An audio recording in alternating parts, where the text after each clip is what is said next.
Hello friends, welcome to Isha life style. வாங்க இன்றைக்கி நம்ம தீனி வச்ச கொழுக்கட்டை எப்படி செய்யலான்னு பார்க்கலாம். அதுக்கு நான் கடலப்பருப்பு 100 எடுத்தேன்.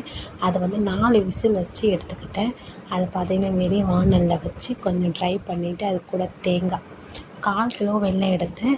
ஃபில்டர் பண்ணி ஃபில்டர் பண்ணி வச்சுருக்கேன். அதை அது கூட மிக்ஸ் பண்ணி தேவையான உப்பு போட்டு நல்லா கிண்டி ஒரு 5 மினிட்ஸ் வச்சிங்கன்னா நல்லா கெட்டியாக வந்துடும். இந்த பதத்துக்கு வந்தோடனே எடுத்து ரொம்ப போதும் நெய் ஊற்றி ஆஃப் பண்ணுறேங்க. அப்புறம் பார்த்திங்கன்னா இந்த மெஷர்மெண்ட்டில் நான் 2 கப் எடுத்திருக்கேன். அதுக்கு கொஞ்சோண்டு உப்பு, அப்புறம் பார்த்திங்கன்னா கொஞ்சம் போது நல்லெண்ணெய். தண்ணி ஆல்ரெடி காய வச்சுட்டேன். அதை எடுத்து ஊற்றி கொஞ்சம் கொஞ்சமாக நல்லா பதமாக பிசைஞ்சு ஸ்டஃபிங் உள்ளே வச்சு நான் பிடிச்சி வச்சுக்கிட்டேன். நான் கையில் தான் பிடிச்சேன். இட்லி குண்டான் வச்சு அதில் வச்சு உள்ளே வச்சு ஒரு 10 நிமிஷம் வேக வச்சு எடுத்திங்கன்னா சூப்பராக டேஸ்ட்டான கொழுக்கட்டை ரெடி. கண்டிப்பாக நீங்களும் செஞ்சு ட்ரை பண்ணுங்கள். தேங்க்யூ.